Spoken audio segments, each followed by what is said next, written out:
ठीक है। अच्छा, क्लास शुरू होने से पहले ना आप लोगों ने लास्ट में चेक करना है कि सेशन रिकॉर्ड हो रहा है या नहीं हो रहा है। वैसे तो मैं पूरी तरह से श्योर होती हूँ, मेरी प्लानिंग होती है, मुझे याद भी होता है, लेकिन कभी कभी इंसान भूल भी जाता है। ठीक है, सो आप लोगों ने भी इस चीज में साथ देना है इसका। ओके गाइस, आज हमारी फर्स्ट क्लास है। ठीक है। अच्छा, सबसे पहले आप लोग का जो ग्रुप है ना, FP बैजेट रिकॉर्डिंग, इसके अंदर फैब्रिक पेंटिंग की जितनी भी रिकॉर्डिंग्स है वो मैं आप लोग को शेयर किया करूंगी, क्योंकि इस ग्रुप में हमारे फैशन डिजाइनिंग के भी हैं, फैब्रिक पेंटिंग के भी हैं। फैशन डिजाइनिंग के बहुत सारे मॉड्यूल्स हैं, अभी उनका फैब्रिक पेंटिंग का मॉड्यूल स्टार्ट हुआ हुआ है। तो फैब्रिक पेंटिंग से रिलेटेड जितनी भी रिकॉर्डिंग होगी, जो भी इंपॉर्टेंट अनाउंसमेंट होगी, क्लास वर्क होगा, वो सब इस ग्रुप में शेयर करूंगी। आगे आगे आपके नेक्स्ट मॉड्यूल स्टार्ट होंगे फैशन डिजाइनिंग के, सो आपके नेक्स्ट ग्रुप बनते जाएंगे। अच्छा, फैब्रिक पेंटिंग फैशन डिजाइनिंग दोनों ने सेम ही काम करना है, बस फैशन डिजाइनिंग का ये है कि उनका काम थोड़ा और ज्यादा क्रिएटिव और ज्यादा यूनिक और ज्यादा थोड़ा सा अच्छा होना चाहिए, सफाई होनी चाहिए उनके काम में, क्योंकि उनके प्रोफेशनल पोर्टफोलियो बनेंगे। फैब्रिक पेंटिंग में मोस्टली लोगों ने जो है ऑर्गेन्जा के दुपट्टे को पेंट करने के लिए और थोड़ा सा जो है रियलिस्टिक पेंटिंग करने के लिए इस कोर्स को ज्वाइन किया हुआ है। सो आप लोगों को ये करना है कि अगर आप बहुत बिगिनर हो तो आपने कलर पे फोकस करना है कि कलर जो होता है वो हमारा किस तरह से बनेगा, उसकी मिक्सिंग किस तरह से होगी, इस चीज पे आपने फोकस करना है। प्लस आप लोगों ने फोकस करना होगा कि मैं जो शेडिंग आपको सिखाऊंगी आपने उस पर फोकस करना है। और अगर आप क्लास के साथ साथ चलोगे तो ये आपके लिए काफी बेनिफिशियल रहेगा, आप हर चीज सीख पाओगे। और अगर आप आज का काम कल पे छोड़ोगे तो हर रोज पेंडिंग पेंडिंग करके आपके पास काम काम बाहर जमा हो जाएगा, और फिर आप कोई भी काम टाइम पे नहीं कर पाओगे, फिर बिलाकर आप कहोगे कि छोड़ दो इस कोर्स को, बाद में कर लूंगी। ठीक है। रिकॉर्डिंग्स आपके पास लाइफ टाइम होगा, लेकिन आप लोगों ने टाइम टू टाइम काम करना है, स्पेशली फैशन के स्टूडेंट, क्योंकि आपका तो अभी आपको लग रहा होगा कि आपकी वीक में 3 डेज क्लासेस हैं। आफ्टर 10 to 15 डेज आपका दूसरा मॉड्यूल स्टार्ट होगा, वो भी चलता रहेगा। फिर आफ्टर 10 to 15 डेज दूसरा तीसरा मॉड्यूल स्टार्ट होगा। तो आपके पास टाइम कम है और काम बहुत ज्यादा है। इसी तरह से फैब्रिक पेंटिंग में अगर कोई बिगिनर है, जिसे लगता है कि वो बहुत बिगिनर है, उसे ड्राइंग नहीं आती, उसे ब्रश पकड़ना नहीं आता, तो उसका काम ये है कि वो अपनी जहाँ पर 3 डेज क्लासेस हो रही है, वो अपना पूरा वीक पूरी वीक जब भी उसे टाइम मिले तब तब वो उसकी प्रैक्टिस करे, मुझसे कोऑर्डिनेट रहे, क्या चीज उसे समझ में आ रही है, क्या चीज उसे समझ में नहीं आ रही, तभी जाके आप सीख सकते हो, काम कर सकते हो। ठीक है, क्योंकि हमारा जो कांटेक्ट है वो ऑनलाइन है, हमने एक दूसरे को देखा नहीं। आप मुझे अपना काम शेयर करोगे, मैं आपको आपकी मिस्टेक्स बताऊंगी, तो ये चीजें आप लोगों ने देखभाल के काम करना है। ठीक है गाइस। अच्छा, तो अभी स्टार्ट के 10 डेज जो हैं तकरीबन हमारे कलर स्कीम पर है। फैशन डिजाइनिंग का जो स्टूडेंट है फैशन डिजाइनिंग का, उनके लिए ये टॉपिक बहुत इंपॉर्टेंट है। उनकी एक अलग फाइल बनेगी कलर स्कीम के नाम से, जिसमें उनके सारे कलर्स का पूरा मिक्सिंग वगैरह होगी, एलिमेंट ऑफ डिजाइन होंगे, प्रिंसिपल ऑफ डिजाइन होंगी, टेक्सचर्स होंगे, तो वो उनकी कलर स्कीम की एक अलग फाइल है। अब फैब्रिक पेंटिंग के स्टूडेंट ये वाला काम अगर वो स्केचबुक पे करना चाहते हैं, ज़्यादा अगर वो भी अपना प्रोफेशनल पोर्टफोलियो बनाना चाहते हैं, पोर्टफोलियो बहुत इंपॉर्टेंट होता है, आगे आपको जॉब पे मिल सकती है, आगे आप फर्दर अपना खुद का बिजनेस भी स्टार्ट कर सकते हो, आगे आप खुद भी टीच करा सकते हो। तो पोर्टफोलियो का बनाना बहुत मतलब इम्पोर्टेंट है।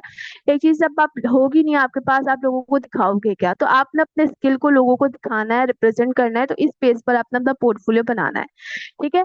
फैब्रिक पेंटिंग के स्टूडेंट के लिए भी ये कलर स्कीम बहुत इंपॉर्टेंट है, क्योंकि इससे आपको कलर मिक्सिंग आएगी। मोस्टली लोग जो है ना इस चीज से डरते हैं कि हम कौन सा कलर कैसे बनाएं, इस चीज से डरते हैं, मतलब उसके अंदर उनके अंदर वीकनेस रहती है, वो आगे नहीं बढ़ पाते। तो इस चीज से पजल होने से बेहतर है कि आप कलर्स के साथ खेलो, हर टाइप का कलर बनाना सीखो, कलर को लाइट करना सीखो, कलर को डार्क करना सीखो।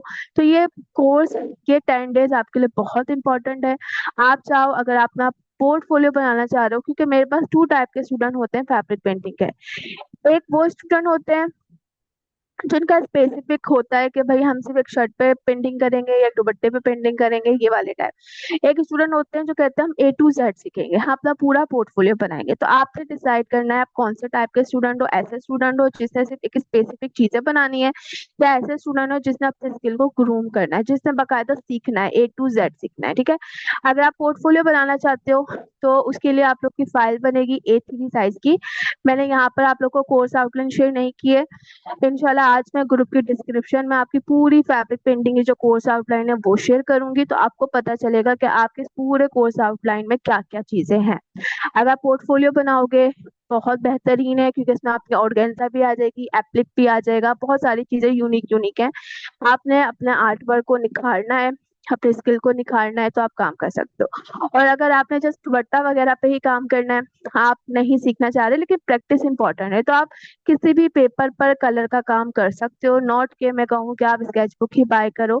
अगर आपने जस्ट इतना सीखना है कि आप किसी के दुपट्टे पे पेंट कर सको, या इतना सीखना है कि आप किसी की शर्ट को पेंट कर सको, तो आप किसी भी पेपर पर, जो भी आपको पेपर अवेलेबल हो, आप उस पर अपने कलर मिक्सिंग की प्रैक्टिस कर सकते हो। लेकिन अगर आपने प्रोफेशनल वर्क सीखना है, अपने स्किल को ग्रूम करना है, तो जरूरी है कि आप हर चीज अपने पास बाय करो और फिर उसी सीक्वेंस से ऐड करो जो आपकी पोर्टफोलियो की लिस्ट में मेंशन होगा।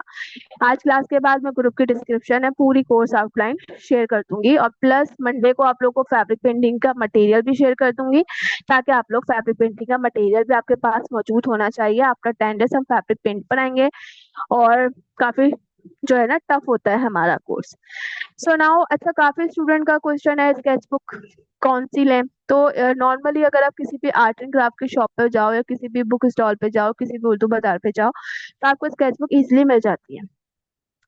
मेरे पास जो आपको ये साइज दिख रहा है, ये A4 साइज है, ठीक है। लाइक इसका छोटा सा साइज आपको दिख रहा होगा, लाइक A4 साइज है। लाइक इसका साइज होगा 8x12, ठीक है। ये आपका A4 साइज है, छोटा। अगर आप फैब्रिक पेंटिंग के स्टूडेंट हो तो आप इस साइज पे काम कर सकते हो, क्योंकि फैब्रिक पेंटिंग के स्टूडेंट का जितना भी कलर स्कीम का काम है वो उनके पोर्टफोलियो में नहीं लगेगा। अगर वो उसकी अलग से खुद कोई फाइल बनाना चाहें तो वो बना सकते हैं। लेकिन फैशन डिजाइनिंग के स्टूडेंट की बाकायदा इसकी 40 पॉकेट्स की फाइल बनेगी। 40 पॉकेट समझते हो फैशन डिजाइनिंग के स्टूडेंट? 40 पॉकेट्स का मतलब है 80 टेक्निक्स उसके अंदर आपकी लगेंगी अकॉर्डिंग टू कलर स्कीम के फाइल के, क्योंकि उसके अंदर आपको सब आएगा, element of design, principle of design, सारे कलर, सारे tint tone shade, each and everything आएगी। तो आपकी कलर स्कीम की फाइल जो होगी वो A3 साइज की होगी, 40 पॉकेट्स की होगी। तो ये आप लोग बाय कर सकते हो, ठीक है। अच्छा, सेकंड के A3 साइज है, इसका पेपर मैं आपको दिखाती हूँ। काफी स्टूडेंट देखो, स्केच बुक 3 टाइप्स की होती है। नंबर 1 टाइप की होती है कार्टिलेजेस, ठीक है, कार्टिलेजेस। नंबर 2 होती है आपकी वाटर कलर शीट्स। नंबर 3 आपकी होती है कैंसन शीट। अब आपको ना ही वाटर कलर चाहिए ना ही कैंसन शीट चाहिए, जो बचती है आपको वो लेनी है। यानी कि आपने अगर शॉप पे जा रहे हो, वो बोलता है आपको कौन सी चाहिए, वाटर कलर भी नहीं चाहिए, कैंसन भी नहीं चाहिए, तो जो बच रही है ना आपने वो ले लेनी है। तो डेफिनेटली वो आपकी कार्टिलेजेस शीट ही होगी, ठीक है। अच्छा, मैं यहाँ पर आपके चैट बॉक्स को लिख लेती हूँ, ठीक है। कोई भी क्वेश्चन हो गाइस कर सकते हो, ठीक है। सो ये चीज आपने देखना है। अब ये मेरे पास जो A4 साइज है ना, ये कार्टिलेजस शीट है, लेकिन इसके अंदर भी आपका पेपर की थिकनेस डिपेंड करती है। मेरे पास जो पेपर है, देखो पेपर की थिकनेस इसलिए आपकी डिपेंड करती है जब हम इस पर वाटरी काम करते हैं। ज़ाहिर है ये वाटर शीट नहीं है, जब हम इस पर ओवर वाटर काम करेंगे, यानी अगर हम लिमिटेड वाटर का यूज करेंगे तो ये इतनी फूलेगी नहीं। नॉर्मली पेपर को आप देखते होगे, पानी गिरता है तो वो गीला गीला हो जाता है, और मतलब फूलना शुरू हो जाता है, नरम पड़ जाता है। तो इसलिए हम वाटर कलर की शीट, पानी वाला काम कर रहे होते हैं तो वाटर कलर की शीट हम इसलिए लेते हैं ताकि वो चीज पानी उसमें एब्जॉर्ब करने की प्रॉपर्टी, और वो काम आराम से हमारा काम कर सके। अब कार्टिलेजस शीट है, ये वाटर बेस्ड नहीं होती, लेकिन हम इतना वाटर इसमें बिल्कुल भी यूज नहीं करते कि ये फूल जाए। तो आप नॉर्मली कार्टिलेजस शीट ले सकते हो, इसका कोई टेक्सचर नहीं होता। अगर आप देखो देखो मैं करीब से आपको पेपर दिखा रही हूँ, इसका कोई भी टेक्सचर जो है ना वो नहीं है।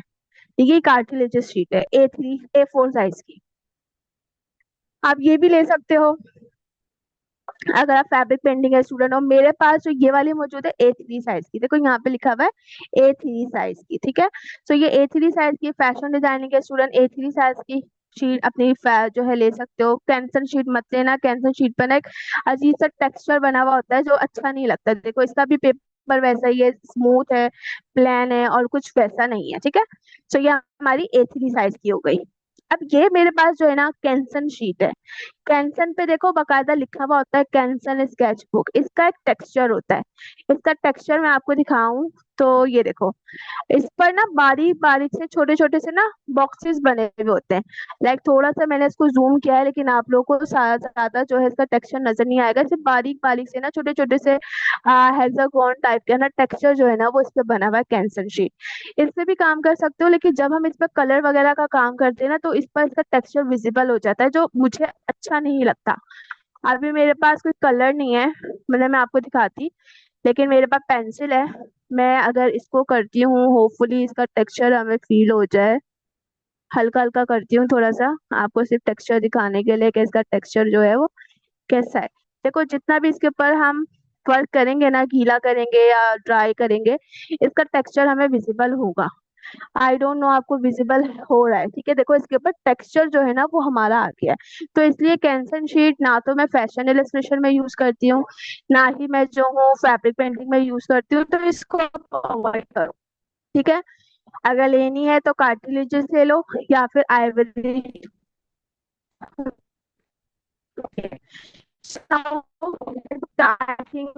आपका ये डाउट जो है वो क्लियर हो गया होगा। अब आते हैं अपने आज के काम की तरफ। सो ठीक है, हाँ मुझे भी नजर आ रहा है। मैंने अपना लैपटॉप साथ ही रखा हुआ है ताकि आप लोग को कोई प्रॉब्लम ना हो, क्योंकि आजकल बारिश का सीजन है गाइस। और बारिश के सीजन में आप सबको पता है इलेक्ट्रिसिटी पहले फुर्सत में जाती है, और दूसरा जो है नेटवर्क इशू करते हैं। तो इन केस अगर मुझे ऐसा लगेगा कि सिग्नल की प्रॉब्लम है, लाइट का इशू है, तो आपके क्लासेस मिस नहीं होंगी। मैं आप लोग को रिकॉर्डेड सेशन जो हूँ वो दे दिया करूंगी। मीन्स आपके सेशन में कभी भी स्किप नहीं करूंगी, इनशाला। सो एक मिनट रुको, मैं एक चीज लेकर आती हूँ। ठीक है।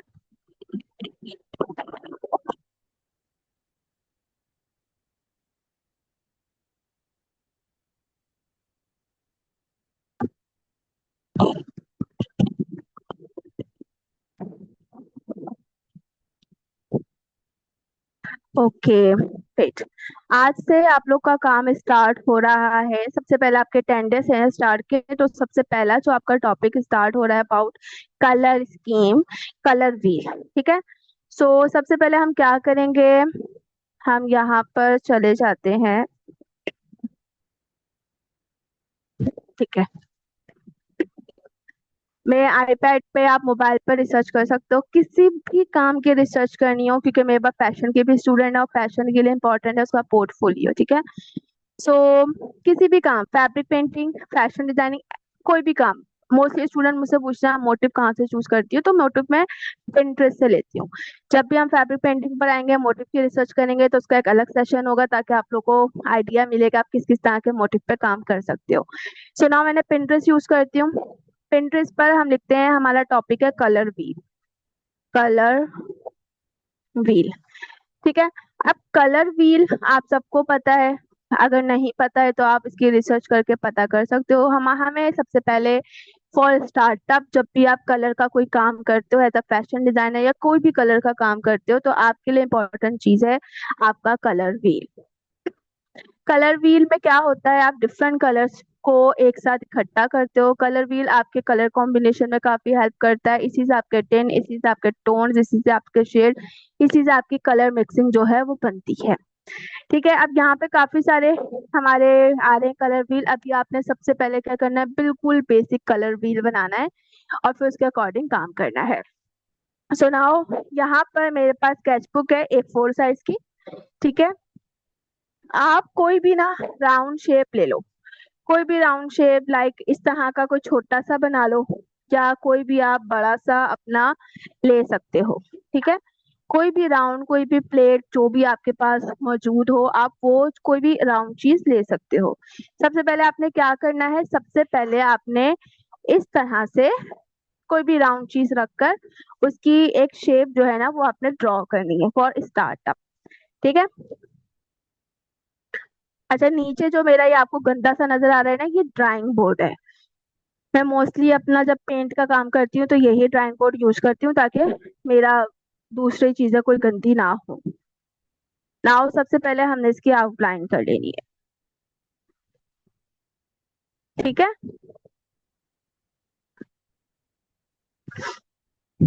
मेरे ना ड्राइंग बोर्ड काफी टाइम हो गया, मैंने यूज ही नहीं किया है। ओके, सो नाउ आपने इस तरह से आपने सर्क्यूलर शेप जो है वो बना ली। नाउ अब आपने क्या करना है, अपनी सर्क्यूलर शेप को हाफ करना है, हाफ इसे वर्टिकली करना है, हाफ ही आपने इसको हॉरिजॉन्टली जो है वो करना है। सो कोई भी स्केल ले लो, अब आपने इसको हाफ करना है। ठीक है, अगर कोई चीज क्लियर ना हो, कोई चीज समझ में ना आ रही हो तो यू कैन आस्क, आप मुझसे पूछ सकते हो। ठीक है, अपने अकॉर्डिंग इसको हमने हाफ कर लिया, हाफ वर्टिकल और हाफ ही हम इसको हॉरिजॉन्टल कर लेंगे। लकड़ी का स्केल बिल्कुल सही नहीं रहता इस तरह से करने के लिए, क्योंकि इससे हमें हाफ में ना प्रॉब्लम हो सकती है हाफ करने में, क्योंकि इसकी विड्थ इतनी है, पता ही नहीं चलेगा कि हम बिल्कुल सही डायरेक्शन में जा रहे हैं कि नहीं जा रहे हैं। अभी तो खैर आप लोगों ने इस पे देख लेना है, मैंने अंदाजतन जो है ना वो कर लिया है। ठीक है, क्या किया है, सर्कुलर शेप बनाई है, हाफ हॉरिजॉन्टल हाफ वर्टिकल किया है। हॉरिजॉन्टल लाइन कौन सी होती है गाइस, हॉरिजॉन्टल लाइन हमारी होती है जो इस तरह से जाती है, लाइक हमारी फ्लोर पे जाती है। ठीक है, लाइक जमीन। ठीक है, आसान लफ्ज में बताऊं, और हमारी वर्टिकल लाइन क्या होती है, इस तरह से खड़ी खड़ी। ठीक है, ये वाली जो लाइन कहलाएगी ये वर्टिकल लाइन होगी, ये वाली लाइन कहलाएगी हॉरिजॉन्टल लाइन। ठीक है, नाउ नेक्स्ट क्या करना है, हमारे कलर व्हील में होते हैं 12 पार्ट्स। कितना होता है, 12 पार्ट्स होते हैं। ठीक है, सो हम क्या करेंगे, हम इस पूरे पोर्शन को, ये जो हमारा कॉर्नर बना है, इस कॉर्नर को 2 पार्ट्स में, यानी 2 फर्दर लाइंस और खींचेंगे और 3 पार्ट्स में कन्वर्ट कर देंगे इसको। ठीक है, तो इसको हम एक्यूरेट करते हैं, this one and this one. ठीक है, 2 पोर्शन में मैंने इसको डिवाइड किया है, और लाइक एक लाइन मैंने ऐसे ड्रॉ कर दी है, और एक लाइन ही मैंने ऐसे ड्रॉ कर दी है। अब आप लोग अपने हिसाब से करिएगा। ठीक है, इस तरह से तो कितने पार्टीशन हो गए, 1 2 3। ठीक है, इसी तरह से इसमें, इसी तरह से इसमें, इसी तरह से इसमें हम करते जाएंगे।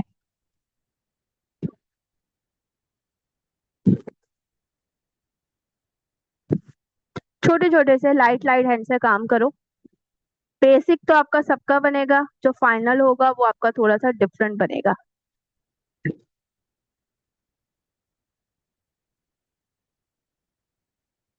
ठीक है, बोर होने की जरूरत नहीं है, ये बहुत इंपॉर्टेंट आपका चैप्टर है। अगर आप फैब्रिक पेंटिंग के भी स्टूडेंट हो तब भी आपका बहुत इंपॉर्टेंट है।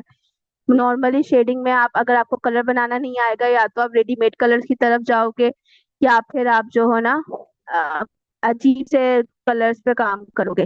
जब आपको कलर बनाना आ जाएगा, कलर का समझ में आ जाएगा, मोनोटोन्स पे काम करना आ जाएगा, तो फिर आप हर तरह का कलर खुद बना सकते हो।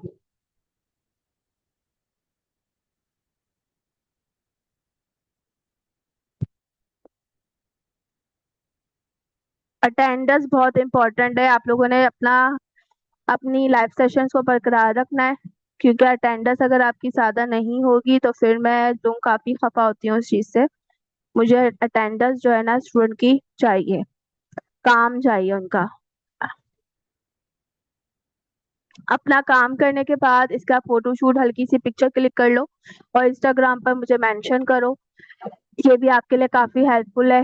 जब आप फैब्रिक पेंटिंग तक पहुंचोगे तो काफी ऑडियंस आपके पास आ जाएगी, आपको देखने वाली होगी आपके काम को। मे बी अगर आपका काम बहुत अच्छा होता है तो कुछ ऑर्डर्स भी आपको मिल जाए। तो आपने अपना कोई भी इंस्टाग्राम का अकाउंट, अगर आपका नहीं है तो इंस्टाग्राम का अकाउंट बनाओ, और अगर है तो उसको एक्टिव रखो। ठीक है, सो नाउ ये हमारा जो है एक सर्कुलर शेप बन गई है, 12 पार्ट्स बन गए। कैसे, 1 2 3 4 5 6 7 8 9 10 11 अच्छा, इसके अलावा, ठीक है, अब ये हमारे 12 बन गए। अब कलर व्हील में हमारे 3 कलर्स होते हैं, कलर व्हील में हमारे 3 कलर्स होते हैं। कौन कौन से होते हैं, number 1 primary colours, number 2 secondary colours, number 3 tertiary colours.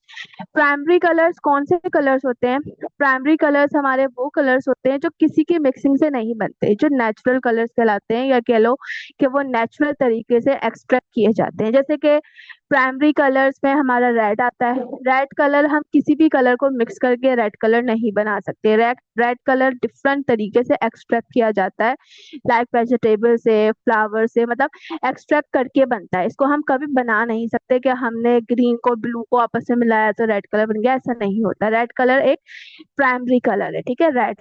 तो यहाँ पर फ्यूरी भी आप साथ साथ अपने पोर्टफोलियो में ऐड कर सकते हो। प्राइमरी कलर्स हमारे पास कौन कौन से होते हैं? Red, blue and then yellow. Blue colour भी आपका प्राइमरी कलर है। ब्लू कलर आपका जो है वो नहीं बन सकता, ठीक है, ये भी डिफरेंट तरीकों से एक्सट्रैक्ट किया जाता है। इसी तरह से येलो कलर आपका नहीं बनता, ये भी डिफरेंट तरीके से आपका एक्सट्रैक्ट किया जाता है। तो प्राइमरी कलर्स वो कलर्स होते हैं जो किसी और की मिक्सिंग से नहीं बनते, जो डिफरेंट तरीके से एक्सट्रैक्ट किए जाते हैं, ठीक है, जिसमें कौन कौन से कलर्स होते हैं? रेड होता है, ब्लू होता है, देन येलो कलर होता है। अब हमें क्या करना है, यहाँ पर ये हमारा कलर व्हील है, ठीक है। अब कलर व्हील में अगर हम देखें कोई भी शेप, यहाँ पर अपने इसमें, एक मिनट सुनाओ, यहाँ पे कलर व्हील है, ठीक है। अब कलर व्हील अगर मैं इस पिक्चर को देखती हूँ तो हमारी रेड की पोजीशन यहाँ है, येलो की पोजीशन यहाँ है और ब्लू की पोजीशन यहाँ है। कलर व्हील में आपकी पोजीशन बहुत इंपॉर्टेंट है। जब आपका कलर व्हील कंप्लीट हो जाएगा तब आपको पता चलेगा। So now red, yellow and blue, आपने क्या करना है, आपने अपने पोस्टर कलर्स लेने हैं और पोर्शंस में फिल अप करना है। ये वाला जो आपका है ये आपका मिड है, ठीक है। इसका जो आपका लेफ्ट साइड वाला है ये आपका रेड होगा, ठीक है। 1 2 3, कितने बॉक्सेस छोड़ने हैं आपने? आपने ये बॉक्स छोड़ दिया, आपने ये वाला बॉक्स छोड़ दिया, आपने ये वाला बॉक्स छोड़ दिया, आपका यहाँ पर आ जाएगा येलो कलर, ठीक है। यहाँ पर 1 2 3, आपने 3 बॉक्सेस यहाँ पे छोड़ दिया, आपका ये वाला बच गया, इधर आपका आ जाएगा ब्लू कलर, ठीक है। 1 2 3, 3 बॉक्सेस आपने छोड़ छोड़ के काम करना है। आपका रेड, फिर आपने 3 बॉक्सेस छोड़ देना है, फिर आपका येलो, फिर आपने 3 बॉक्सेस छोड़ देना है, फिर ब्लू, फिर आपने 3 बॉक्सेस छोड़ देना है, ठीक है। सो आपने अब इसके अंदर सिंपल अपने पोस्टर कलर जो है फिल करने हैं। अब पोस्टर कलर्स मैं कौन से यूज करती हूँ या आप कौन से यूज कर सकते हो? सबसे अच्छे पोस्टर कलर्स में जो कलर्स आते हैं वो आते हैं हमारे सकूरा के पोस्टर कलर्स। सकूरा के पोस्टर कलर्स की खासियत जो होती है वो ये होती है कि अगर मैं रेड कलर के अंदर वाटर ऐड करती हूँ तो ये पतला तो होगा, मतलब थिन हो जाएगा, बहुत पतला हो जाएगा, पानी जैसा हो जाएगा, लेकिन ये रेड कलर ही रहेगा। अगर हम दूसरे किसी ब्रांड का कलर लेते हैं, कोई भी कलर, जैसे जैसे हम उसके अंदर वाटर ऐड करते जाएंगे कलर लाइट होते जाएंगे। रेड कलर अगर उसका होगा उसमें वो वाटर ऐड करूंगी तो वो क्या होगा, पिंक टोन पे चला जाएगा। तो इसलिए मैं सकूरा के यूज करती हूँ। अभी हमने कुछ भी नहीं किया, अभी हमने जैसे एक सर्कुलर शेप बनाई है और हमने जो है इसको वर्टिकली लाइन हाफ किया है, हॉरिजॉन्टली हाफ किया है। सिमिलर हमने जो है, जो हमारा कॉर्नर था उसको हमने 2 पार्टीशन में लाइन ड्रॉ करके 3 3 पार्टीशन में जो है उसको बनाया है नॉर्मली, ताकि आपको रिकॉर्डिंग मिल जाएगी, इंशाल्लाह आप देख सकते हो, ठीक है। और बस ये बताया कि आपका इस वाले में रेड होगा 3 बॉक्सेस के गैप से, फिर येलो होगा, फिर 3 बॉक्सेस के गैप से आपका ब्लू कलर जो है फिलअप होगा। नेक्स्ट ये हमारे पास जो है सकूरा का कलर्स है, ठीक है। मैं जो हूँ सकूरा के कलर यूज करती हूँ। आपके पास अगर कोई और ब्रांड है, फैशन के बच्चे अगर सकूरा ले सकते हैं तो ले लो, अदरवाइज कोई और ब्रांड आपको अच्छा लगता है तो वो भी यूज कर सकते हो, कोई मसला नहीं है। लेकिन कलर मिक्सिंग में फिर प्रॉब्लम आती है। अब जाहिर है रेड आपका रेड ही है, कोई और ब्रांड आप यूज करते हो वो पिंक हो जाएगा। अब पिंक के साथ कोई और सा शेड बनेगा, क्योंकि कलर किसी भी स्टेज पर अपना कलर चेंज कर देता है। किसी भी कलर की ज्यादती किसी भी स्टेज पर हो, चाहे वो ड्रॉप की कंडीशन में हो या एक नुक्ते की क्वांटिटी में हो, कलर अपना कलर जो है वो फौरन ही चेंज कर देता है, ठीक है। ये चीज आपकी कलर मिक्सिंग में बहुत इंपॉर्टेंट है। मिक्सिंग ऑफ कलर में कलर की क्वांटिटी बहुत इंपॉर्टेंट है, एक डॉट की भी बहुत इंपॉर्टेंस है और एक ड्रॉप की भी बहुत इंपॉर्टेंस है, ठीक है। तो मैं सकूरा के यूज करती हूँ, अदरवाइज बहुत सारे मार्केट में ब्रांड्स मौजूद हैं, जैसे कि ये है ओमेगा, ओमेगा नहीं है सॉरी, ओरेगा, ये वाला है, ठीक है। मैं ये यूज नहीं करती, बस दिखाने के लिए स्टूडेंट को देती हूँ, और ये है भी छोटी क्वांटिटी में। फैब्रिक पेंटिंग के स्टूडेंट्स हो तो इससे भी काम चला सकते हो। फैशन डिजाइनिंग के स्टूडेंट हो तो ये बहुत इंपॉर्टेंट है आपके लिए, क्योंकि आप का पूरी कलर स्कीम की फाइल है, आपके पूरी पूरी बॉटल्स जो है वो यूज हो जाएंगी। अगर आप पोस्टर कलर सकूरा के लेते हो तो आपने व्हाइट कलर की 2 शीशी लेनी है, व्हाइट कलर की 2 बॉटल्स लेनी है, क्योंकि व्हाइट कलर का सबसे ज्यादा काम है। ओके, ठीक है, पोस्टर कलर भी मैंने आप लोगों को बता दिया।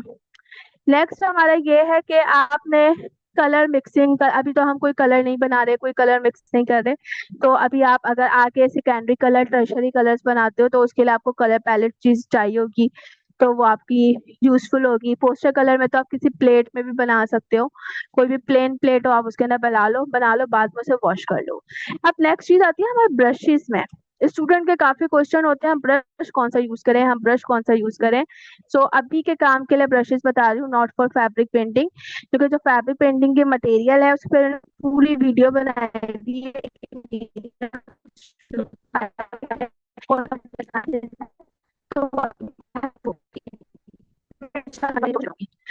अब मेरे पास सारे फ्लैट ब्रशेस हैं, ठीक है, काम आप राउंड ब्रश से भी कर सकते हो, काम आप फ्लैट ब्रश से भी कर सकते हो, एज यू विश। अब ये सारे डिफरेंट साइजेस के हैं। हर ब्रश का जो साइज होता है ना, वो इसके इस तरफ लिखा होता है, जैसे ये हाफ लिखा हुआ है, इसी तरह से यहाँ पर हमारा 8 लिखा हुआ है, इसी तरह से यहाँ पर 2 लिखा हुआ है हमारा, ठीक है, और इसी तरह से यहाँ पर हमारा 9 लिखा हुआ है। तो हर ब्रश पर उसका नंबर लिखा हुआ होता है, प्लस वो किस ब्रांड का है वो भी लिखा होता है। जैसे कि इस पर देखो लिखा हुआ है कीप स्माइलिंग, ठीक है, बल्कि इस पे देखो लिखा हुआ है कीप स्माइलिंग, ठीक है। मैं ज्यादातर कीप स्माइलिंग के ही ब्रशेस यूज करती हूँ, बिकॉज ब्रशेस की बहुत सारी टाइप्स होती हैं। फ्लैट ब्रश बोलोगे तो आपको फ्लैट ही मिलेगा। फ्लैट ब्रश कैसा होता है, यहाँ से अगर ऊपर का देखो ना, यहाँ से ये मोटा है, ठीक है, आहिस्ता आहिस्ता जाके ये पतला हो गया। अगर हाथ से भी लगाओगे तो ये मोटा आहिस्ता आहिस्ता पतला हो गया है, और यहाँ से ये बिल्कुल इक्वली है, ठीक है, फ्लैट। हमारे जो ब्रशेस होते हैं एंगुलर ब्रशेस होते हैं, लाइक ऐसे ही होते हैं, ऊपर से जो उसकी शेप होती है वो राउंड हुई होती है, वो एंगुलर ब्रशेस कहलाते हैं। कुछ ब्रशेस होते हैं हमारे कट वर्क होते हैं, लाइक ऐसे ही होते हैं, लेकिन एक तरफ डाउन कट होता है, हल्का सा यूं क्रॉस में कटिंग हुई भी होती है। हर ब्रश आप यूज कर सकते हो, मैं एंगुलर ब्रश से भी काम कर सकती हूँ अगर मुझे एक ही काम करना है तो, ठीक है, मेरी प्रैक्टिस हो चुकी है। एज अ बिगिनर आपको फ्लैट ब्रश ही चाहिए, ठीक है। अब नेक्स्ट क्वेश्चन हमारा ये हो सकता है कि हम according to motive, according to जिसमें भी हमें कलर फिल करना है उसके अंदर हम कौन सा ब्रश लें। बहुत से स्टूडेंट मुझसे ये सवाल करते हैं मैम आप कौन से नंबर का ब्रश यूज कर रही है, कौन से नंबर का। तो ये चीज डिपेंड करती है आपके खुद के मोटिव पर। हो सकता है मेरा कलर व्हील बड़ा बना है, आपका छोटा सा बन जाए, हो सकता है ना। तो आपके छोटे कलर व्हील पे छोटा ब्रश यूज होगा, मेरे कलर व्हील पे बड़ा ब्रश यूज होगा, क्योंकि ब्रश एक तो हम अगर अकॉर्डिंग टू अपने साइज के ब्रश लेते हैं तो सबसे पहले चीज ये हमारे टाइम को सेव करता है। अगर मैं इस कलर में इस शेप में, जस्ट एक शेप को कंसिडर करो, ये वाली शेप, अगर क्लास एंड हो जाए तो आपने उसी लिंक से दोबारा ज्वाइन करना है, ठीक है, जो मैंने लिंक शेयर किया हुआ है। जस्ट सपोज अगर मेरे पास ये वाली शेप है और मेरे पास जो ब्रश है वो इतना पतला सा ब्रश है, अगर मैं एक बड़ी शेप पर पतला ब्रश यूज करूंगी, छोटा ब्रश जिसके हेयर्स छोटे हैं वो यूज करूंगी, तो इससे क्या होगा, मेरा काम बहुत स्लो होगा, बहुत स्लो होगा। जहां मैं फौरन काम कर सकती हूँ, जब वहां पे मेरे 10-15 मिनट इतनी सी बड़ी शेप में छोटे ब्रश से काम करने में मेरा टाइम वेस्ट हो जाएगा, ऊपर से वो फिनिशिंग भी नहीं आएगी। तो आपने अपनी शेप के अकॉर्डिंग ब्रश को चूज करना है कि क्या। अब अगर मैं इतनी सी शेप पर ये वाला ब्रश यूज करूंगी तो जब मेरा ये कॉर्नर आएगा, इस कॉर्नर को बनाने में मैं तो इस बड़े ब्रश से भी काम कर सकती हूँ, लेकिन एज अ बिगिनर आप इतनी सी शेप पर इतना बड़ा ब्रश यूज नहीं कर सकते, काम खराब हो सकता है। तो आपने अपने ब्रश को चेक करना है कि आपका कौन सा ब्रश जो है वो आपके लिए यूजेबल होगा, ठीक है। आप छोटे ब्रश से भी काम कर सकते हो, बड़े से भी, लेकिन आपने ऐसा ब्रश लेना है जो अच्छा हो। छोटे ब्रश से काम करोगे तो उसमें लाइन लाइंस पड़ जाएंगी, काम जो है ना वो खराब हो जाएगा। ओके, सो नाउ ब्रशेस के अकॉर्डिंग भी आप लोग को समझ में आ गया है। आज हमारा जो असाइनमेंट होगा, नंबर 1 आपने कलर व्हील बनाना है, उसमें आपने जस्ट प्राइमरी कलर जो है वो फिल करना है। पहला असाइनमेंट पहला असाइनमेंट आपका क्या होगा कि आपने जस्ट एक कलर व्हील की शेप बनानी है, सर्कुलर शेप, उसके अंदर आपने प्राइमरी कलर फिल करना है उनकी अपनी पोजीशन पर। सेकंड असाइनमेंट आपका होगा कि जो आपने प्राइमरी कलर्स फिल करें आपने उन सबको कंबाइन करके कोई भी आर्ट वर्क बनाना होगा, ठीक है। अब वो किस तरह से बनेगा प्राइमरी कलर्स का, वो मैं आप लोगों को बताऊंगी, पहले हम इसके अंदर फिलिंग कर लें ताकि इस काम को एंड करें, ठीक है। सो मैं ले लेती हूँ अपनी ये कलर पैलेट। मैं डायरेक्टली भी कलर यूज कर सकती हूँ, लेकिन sakura के कलर्स जो होते हैं वो थोड़े से हमारे थिक होते हैं। ठीक है, sakura के कलर जो होते हैं हमारे थिक होते हैं, इसलिए हम इसमें अगर सेकंड चीज ये है इम्पोर्टेंट, अगर आपने किसी भी कलर, अगर आपको लगता है कि आपका कलर जो है वो थिक है या आपका कलर कम हो जाएगा, आप अपने पोस्टर कलर में वाटर ऐड कर सकते हो, लेकिन फौरन उसी वक्त जब आप कलर को डालते हो या कलर अप्लाई करना शुरू करते हो तब आप इसमें वाटर ऐड कर सकते हो। लेकिन अगर आप ने पहले बनाया कलर, ठीक है, आप उसे यूज करने लग गए, अचानक से आपका कलर कम होने लग गया और आपने सोचा इसमें जल्दी से पानी मिला लेती हूँ फिर काम करती हूँ, तो उससे क्या होगा, जब आप पानी मिला के काम करोगे ना, आपके कलर के शेड में हल्का सा फर्क आ जाएगा। अगर पानी मिलाना है तो काम करने से पहले मिलाना होगा, काम अगर बीच में करोगे तो फिर वो अच्छी नहीं है, ठीक है, ये चीज नोट कर लो। मार्कर अभी नहीं करिएगा, अभी आप लोगों ने जो है ना जस्ट जो है पेंसिल से ही काम करना है, बाद में आप इसे मार्कर से कर सकते हो। मे भी कभी मिस्टेक हो जाए तो आपके पास सोल्यूशन होना चाहिए ना गाइस। पेंसिल को तो हम काम कर सकते हैं, पेन से काम, उससे काम करना थोड़ा मुश्किल होगा। चलो सबसे पहले रेड कलर हम फिल कर लेंगे। अब मेरे पोस्टर कलर काफी पुराने, बहुत ज्यादा है जो है ना, ये पुराने कलर से मेरे पास, लेकिन मैं इसे यूज कर लेती हूँ। देखो कितने ठीक हो रहे हैं, क्योंकि टेम्परेचर भी बहुत इंपॉर्टेंट है आपके कलर के लिए। ये देखो कितना ठीक है पोस्टर कलर रेड। अब मुझे एक ही जगह पे फिलअप करना है ना, तो मैं थोड़ा सा ही से ले रही हूँ, और मेरा थिक भी हुआ हुआ है, मे बी आप लोग का थिक ना हुआ हुआ हो, तो ये लाजमी नहीं है, ठीक है। मेरे टेम्परेचर के हिसाब से ये थिक हुआ हुआ है, आपके टेम्परेचर के हिसाब से मे बी ये थिक ना हो। कोई भी वाटर कंटेनर रखो, इस तरह से मैंने वाटर ऐड करना है, उसी स्टेज पर आपने ऐड करना है। अगर आपको लगता है आपको वाटर की जरूरत है, आपने वाटर इतना थिक हुआ हुआ है कि मैं इसमें और भी वाटर ऐड कर सकती हूँ।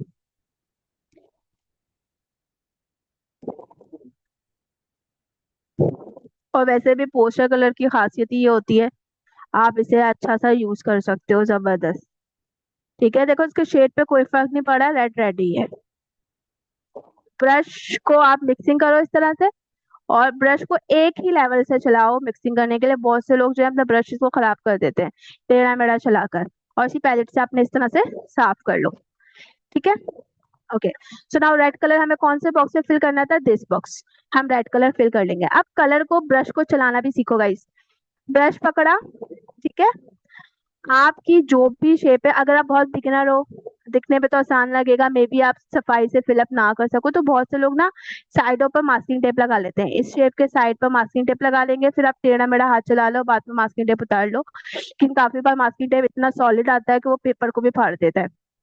तो ये ट्रिक काफी जगहों पे सही रहती है, काफी जगहों पे काम खराब भी कर देती है, तो आपने अपनी प्रैक्टिस पे डिपेंड करना है। ब्रश को जब भी चलाओगे एक लेवल से चलाना है, अगर आपने वर्टिकली चलाना है वर्टिकली चलाओ,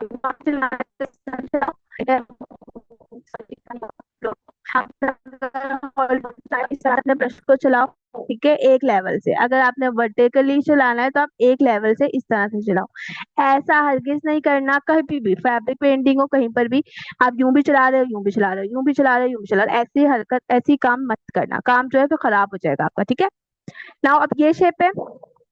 अब ये हमारी जो है स्केचबुक है, हम इसे रोटेट कर सकते हैं अकॉर्डिंग टू जो भी हमारा कंफर्ट एरिया होगा, हम उसके अकॉर्डिंग इसको रोटेट कर सकते हैं।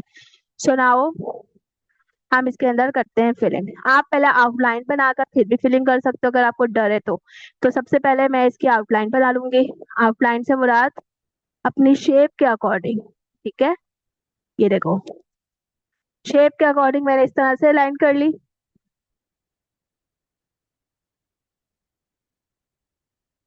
अच्छा, आपकी तरफ जो है ना शायद इंटरनेट वगैरह का क्या पता इशू हो, मेरी तरफ तो रिकॉर्डिंग सही हो रही है, बाकी देखते हैं। ठीक है, नेटवर्क इशू कर सकता है। पहले आप ना साइड के एरिया को कवर कर लो। देखो मैंने कितने आराम से एक लाइन जो है वो इस तरह से ड्रॉ कर ली। नाउ इस तरह से कर लेते हैं। ये फॉर बिगिनर लेवल पे बता दूं, मैं डायरेक्टली भी कलर फिल कर सकती हूँ।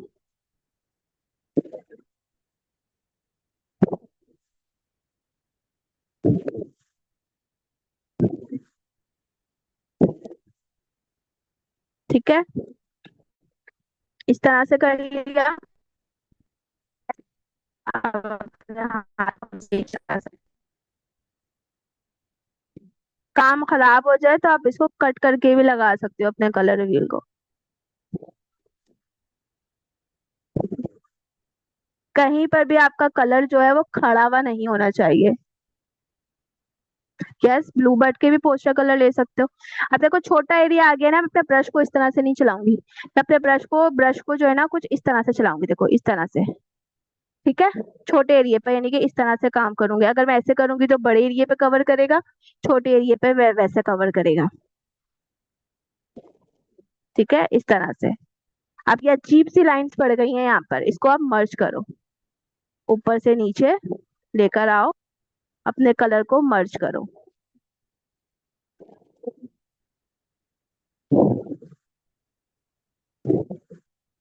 छोटे एरिया पे काम करो तो फिर अगर इस तरह से भी आप ऊपर लेके जा रहे हो, ऊपर तक का काम करो।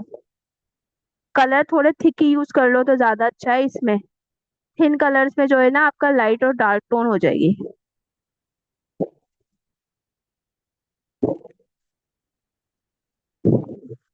ऊपर से अगर कहीं आगे पीछे होता है तो होने दो, उसका कोई इतना बड़ा इशू नहीं है। रीजन ये है कि आप इसे कट करके भी लगा सकते हो। मोस्ट इंपॉर्टेंट चीज आपका ये पॉइंट है। ठीक है, कि हमारा रेड कलर हो गया। अब जल्दी से हम ब्लू कलर फिल कर लेते हैं, और देन हम येलो।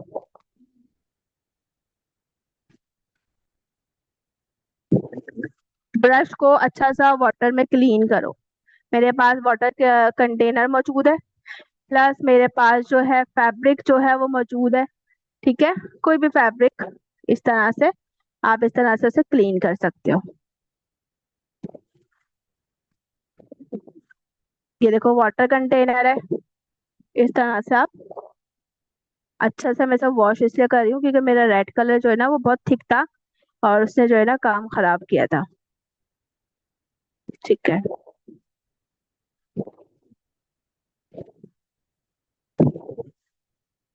नाउ नेक्स्ट कलर हमारा है ब्लू कलर। ठीक है, ये ब्लू कलर ले लेते हैं हम। अब ब्लू कलर, मुझे ये वाला कलर ना मेरा ब्लू का ज्यादा खास नहीं है, उसकी इसलिए खास नहीं है क्योंकि ये जो है ना इसमें वाटर में ऐड करती हूँ ना तो ये बहुत लिक्विड हो जाता है।